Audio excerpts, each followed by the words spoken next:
Вы сейчас будете просто в шоке. За сколько же миллионов долларов Дженнифер Лопес согласилась прилететь в Индию и выступить на свадьбе? И что же там за молодые, что они могли себе такое позволить? А все намного легко и просто, потому что невестой была дочка генерального директора ведущей фармацевтической фирмы. Ну и жениху не так все просто. Он просто чрезвычайно богатый, соучредитель платформы доставки еды. Но в прошлом году этот жених входил в список Forbes. Так что они себе могут это позволить. Так, свадьба была почти голливудского размаха. Она длилась 4 дня. Смотрите, как Джей Ло офигенно выглядит в индийских сари.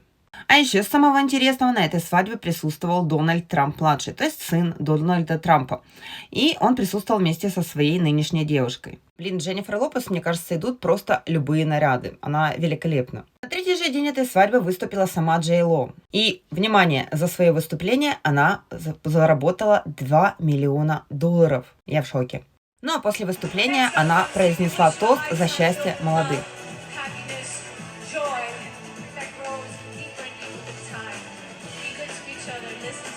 Блин, как мило.